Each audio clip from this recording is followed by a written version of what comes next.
The average American family spends over $900 a year just to stay warm. But in 1885 Pennsylvania, a single fire inside a masonry heater radiated warmth for 24 hours at over 80% efficiency. No gas line, no electric bill.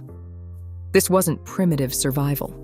It was a refined system of thermal engineering handed down through generations of master craftsmen. And it all began with one piece of technology most Americans have never heard of.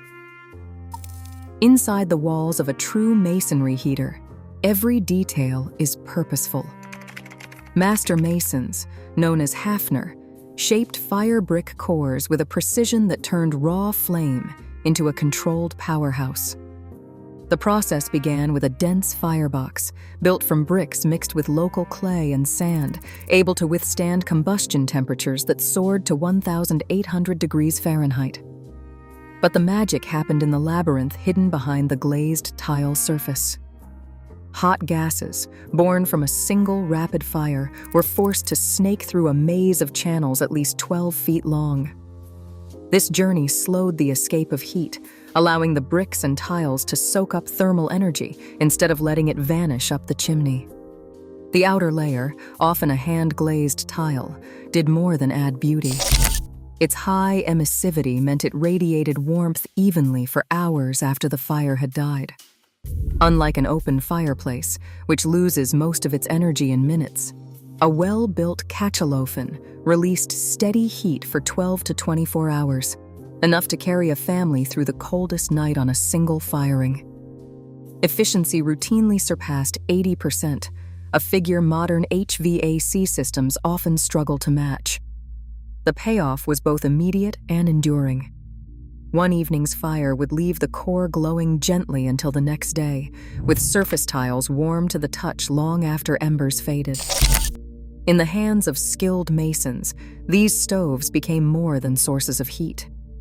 They were thermal batteries, storing and delivering comfort with a reliability that open flames could never achieve. The knowledge behind their construction was hard-won, passed down through apprenticeship and careful observation, ensuring that each new heater performed as a quiet marvel of engineering rather than a simple source of warmth. Dusk settles over a Pennsylvania farmstead in 1885. Inside, the Kachelofen radiates a deep, even warmth that draws the family together. The day's final task belongs to the eldest son. He arranges split oak in the firebox, striking a match under the watchful eye of his mother. The ritual is quiet but deliberate, each piece of wood placed to catch quickly, the flue adjusted to coax a steady burn. As the fire roars to life, the kitchen fills with the scent of seasoned hardwood and the gentle crackle of flame against brick. A diary from that winter records the scene. At 6:30, I tended the stove as Father taught me. The tiles glowed red, and the little ones pressed their feet to the warm stone. Mother read aloud while the wind rattled the shutters. This nightly gathering was more than habit. Children learned to check the damper, to listen for the subtle shift when the fire's heat reached the farthest tiles. The stove's top cooked a pot of beans, its surface drying mittens left damp from chores. The Kachelofen's heat shaped the evening's rhythm.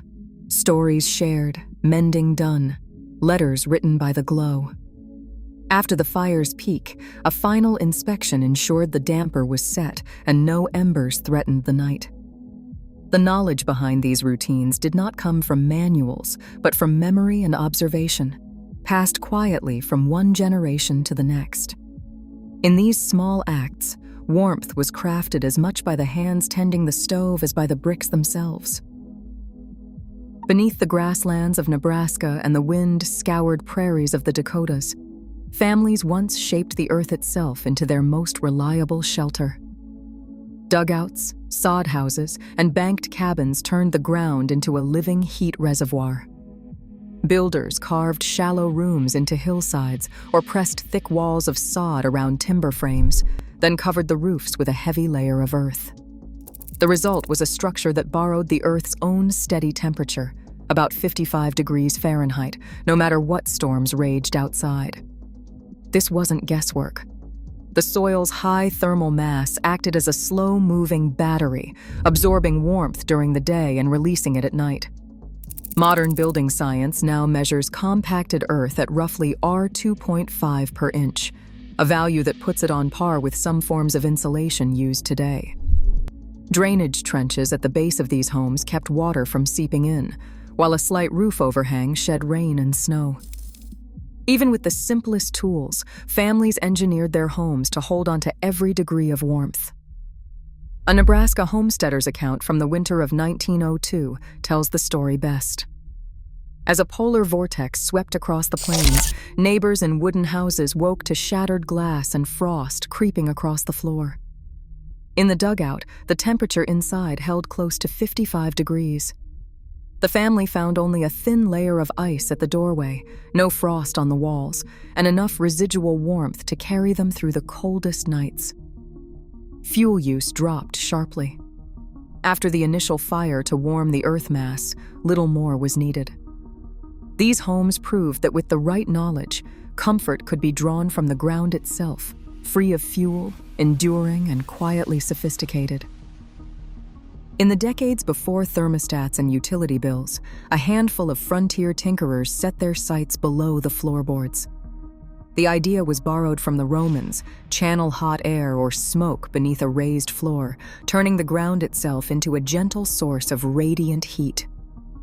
U.S. patent records from the late 1800s show a trickle of inventors, including John A. Miller in 1884 and William H. Turner in 1892, filing plans for underfloor furnaces and brick-lined hypocausts.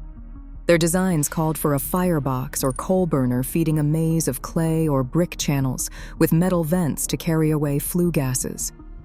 On paper, these systems promised to warm rooms evenly while saving fuel, and some patents claimed a 30% reduction. But ingenuity ran headlong into reality. Keeping a hypocaust-style floor warm required constant attention. The fire had to be fed and watched, ashes cleared, and vents checked for blockages. Without modern detectors, carbon monoxide was a silent threat. Reports from rural newspapers in Ohio and the upper Midwest warned of families falling ill, or worse, when exhaust backed up into sleeping quarters. Maintenance was relentless, with daily inspections, removing ashes every quarter hour, and a watchful eye for creosote buildup. Even a brief lapse could spell disaster, as overheated plates or stray embers sometimes set floor timbers alight. The labor and risk kept these systems from spreading far beyond the largest farmhouses or experimental barns. For most families, the promise of radiant floors faded beneath the burden of round-the-clock tending and the ever-present danger of invisible gas. When gas lines and electric heaters arrived, the old hypocausts were quickly abandoned or bricked up, their lessons largely forgotten. Yet the principle, charging a mass with heat and letting it radiate slowly, remains at the heart of today's most efficient heating designs, a reminder that even ambitious failures can leave behind a spark of lasting wisdom. A handful of simple materials, fresh moss, river clay, and a bit of animal fat, once stood between a warm home and a winter of drafts. In the forests outside Seattle in 1910, a settler gathered moss from the shade of cedar trunks, kneading it with clay until the mixture turned thick and pliable. She pressed it into every window jamb before the first frost, smoothing the seams with a thin layer of fat to lock out moisture. This was not a makeshift fix, but a practiced ritual. Each year, the process cut window heat loss by as much as 15% and brought the house's air change rate down to half an exchange per hour. Those numbers rival modern weatherization. Field tests show a moss clay seal adds roughly the insulation of R2 to a single-pane window, all for a few hours' work and no cost beyond labor. The knowledge, passed quietly from hand to hand, delivered comfort that was both immediate and lasting. For most households, the annual heating bill now sits around $900. Replacing that with a modern masonry heater means an upfront investment of $12,000 to $15,000. But the savings, often 30 to 45% each year, pay off in about 8 to 12 years, especially in colder regions. Earth berming, packing soil against the foundation, runs between $1,500 to $3,000. This single project can cut wall heat loss by a third, saving $200 to $300 every winter. For any wood-burning retrofit, a carbon monoxide detector is not optional. Current codes require it. These numbers put old-world wisdom on the same page as today's budgets, a practical, measurable path to lower bills and safer comfort. Generations once relied on practical, inherited warmth, an expertise lost to easy switches and monthly bills. Today, as energy costs climb and grids strain, that old-world mastery offers a real alternative. Sometimes, the smartest solutions are the ones our ancestors already perfected. What would you reclaim from their wisdom?